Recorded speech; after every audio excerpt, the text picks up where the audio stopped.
had 2 kids, 3 children, 2 girls and a boy.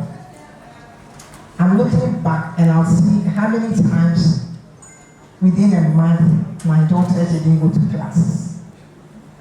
I don't know who had that kind of problem, but I tell you, at least 3 times in a month, they wouldn't go to school because they were in pain.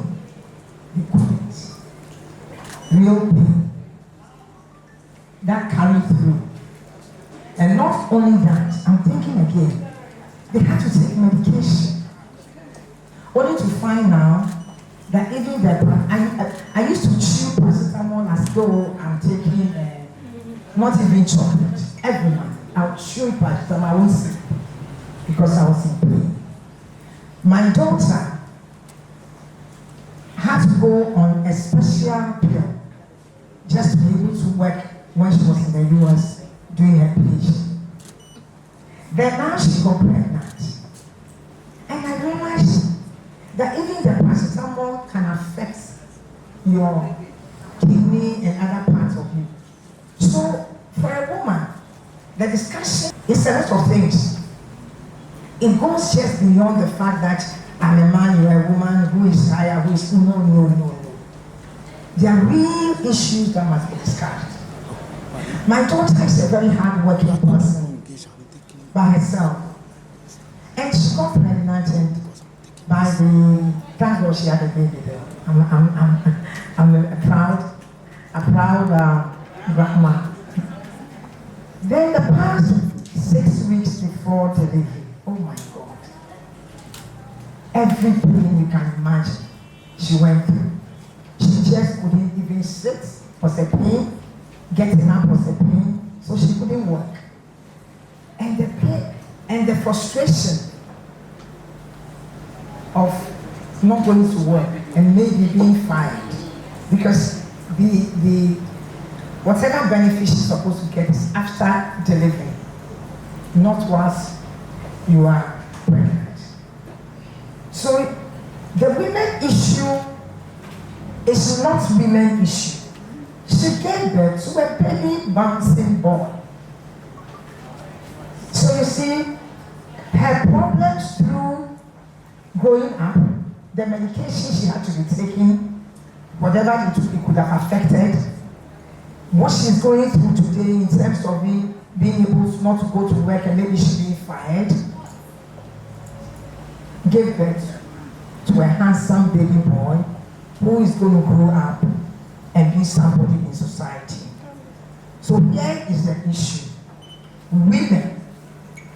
Women, we have a special, peculiar situation that if you look at, is one of the reasons why we find ourselves in a certain corner. And that is why sometimes it is so important for role models to push women to get up to do other things, and also it is important to have affirmative action so that more women are embraced into leadership. And very, very important to have women in leadership so that decisions that affect lives of people, including the baby that has just been born, can be made in the interest of the entire populace, in the interest of everybody here. So I'm glad to find men here because women issues are not women issues. Women issues are societal issues, are developmental issues. And I'll tell you why.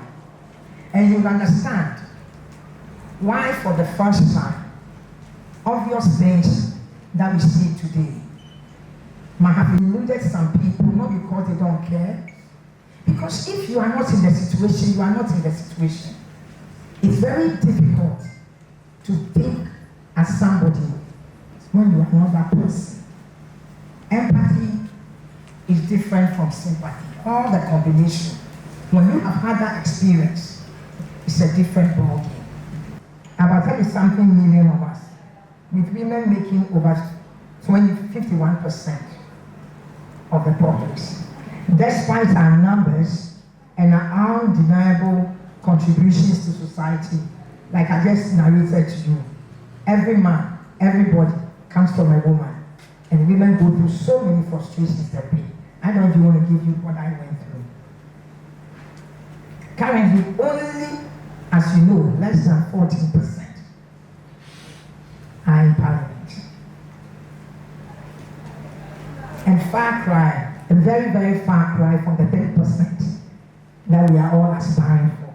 Which for me, it shouldn't even be 30%. If you ask me, let's aspire for 60%. Let's aspire for 60%. If you aim for the skies and you don't get it, you end up on the rooftop. But if you stand there and aim for nowhere and you fall down, you fall flat on the floor. So let's aspire for 60%. And this target is a very far cry from what we see today. Political parties often recognize the power of female demographics by genuine efforts to put this potential remain inconsistent. No real program are put in place apart from the rhetoric of recognizing that women are in the majority, women do this, women do that. If we ask what is things that has been put in place, it's very difficult to find. Too often, the roles for women are symbolic rather than substantive, with titles like women organizer and all that. While valuable one can be limited. We have come a long way, but we have much further to go. The affirmative action that we are all aware has now become a reality. For over 20 years, this bill has been anticipated, and now it promises to change the landscape of our society. I believe that in addition to the affirmative action, I'm asking all women listening to my voice everywhere, just get up and do it. Just get up and present yourself.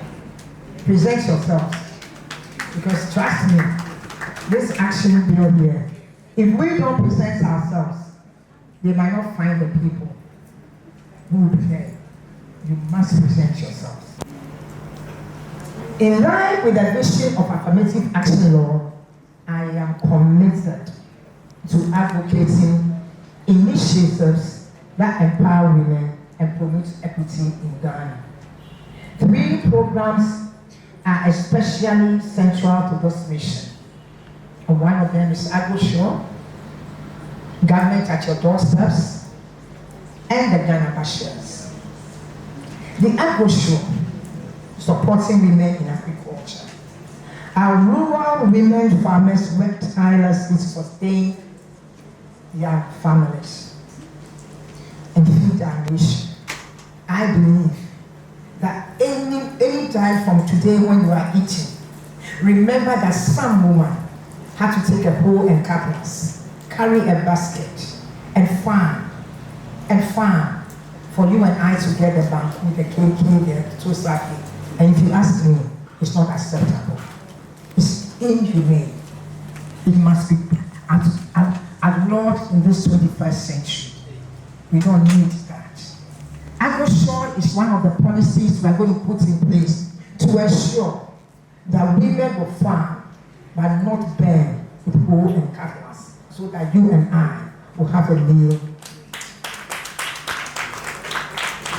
They face often hardship economic conditions, limited access to resources, and exclusion from formal markets. AgroSure is a program designed to empower these women, providing them with the access to resources, training, and market opportunity. But here is the point. What we are saying is that as long as you plant your cassava, you plant your onion, you plant your tomatoes, you plant your maize, your millet, government will buy it. Period. We've done it for cocoa and we'll do it for agriculture. Nothing. The woman next door has no way and she will never know how many women next village are planting the same thing. And she's just a farmer. She's farming for us. She's not a marketing expert. She doesn't own trucks. She doesn't even make roads. She's not supposed to have to worry about how she sells the food that she's producing for society, society must get up and do this. And that is what my government intends to do. Once you plant, it is yours. We will pay for it. If the goods are going to get rotten, it will rot in the hands of government, not in the hands of the farmer. Technology is here and it will be used for. So agriculture is governed.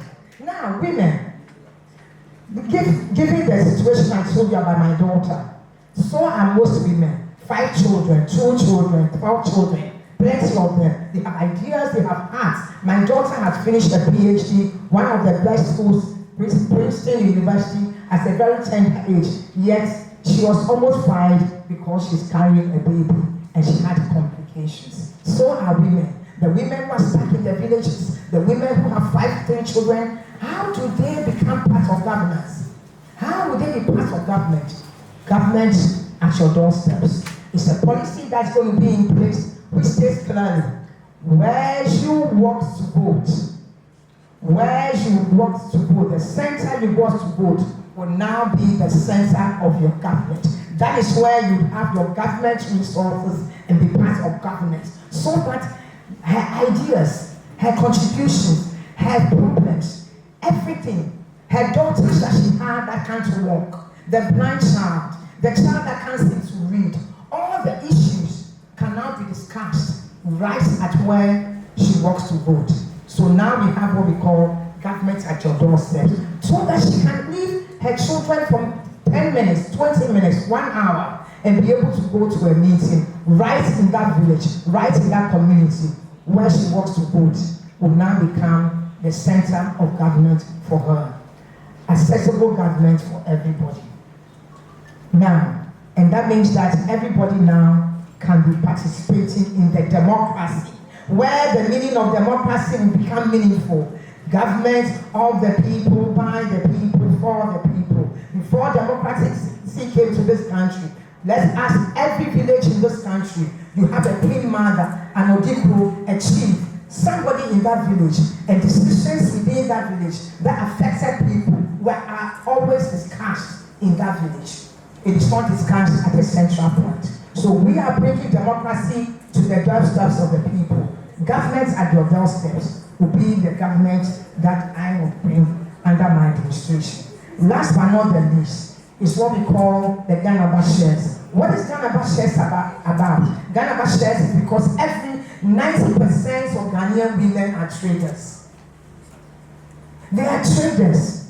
They are the reasons why you and I get something to eat. They make the watching next door. They cook something next door. She's carrying the the ice cake. She's carrying the water. She's doing something to make sure that she puts a meal at the table for her daughter, for her child, for the husband, for everybody in the house. And that is the reason why, under our administration, under my government, Ghanaba shares is going to be here. It is not a promise. It's going to be established. Every Ghanaian in Ghana today will be entitled to Ghanaba shares, which means 20,000 allocation on the head of everybody, including the woman in the village, including the woman who is frying tomato, wache, frying anything, the woman who is carrying ice block, so that shares is an allocation. It's not cash in your pocket, but it's a shares that will put us to the industrialization process. Everyone has a shares, has a stake, has an equity in what will be done in this country. And why is that equity so important? It is important because where is she getting the capital? They have ideas. I love what they call agriculture. If every woman in Ghana who is planting cassava, agriculture has promised you that your cassava is going to be bought and is put on a platform, and the people at the government center comes to put it there, it means that you, the lady today, even you have 10 children at home, you have an idea as to how you can make that declaration. Don't worry. You walk to your government center. We'll put a system together for you. How many machines you need? What machine you need? Whatever it will involve. And if it's 2 million Ghana cedis, 2 million Ghana cedis, your husband doesn't even have, is a taxi driver. That's not even own the taxi or the truck, but you have a good idea. That's all CPP needs. We just need women like you. So then what happens? At that point, you will be able to just put that idea with the 2 million cities, you only need 100 women, 100 young people, 100 disabled people. It does not matter. 100 old men, 100 years and over. It does not matter. 100 people is all you need. Once they buy into that idea, you have the 2 million to bring the factory, and you would own the factory plus the shares of the people. So we are bringing back industrialization, but we are now making it be owned by the people so that there's a sense of ownership and sense of accountability. We want every Ghanaian to take part in building the nation. The time where government owns everything now has brought so much corruption and lack of connection.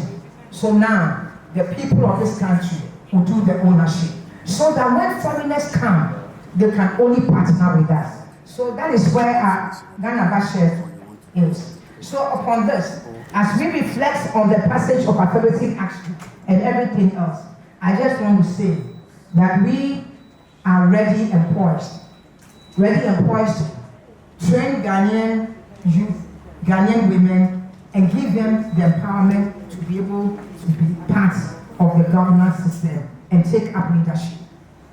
As we approach the 2024 elections, I call on each one of you to envision a Ghana where our daughters lead without barriers, where our women, farmers, traders have the resources and support they deserve.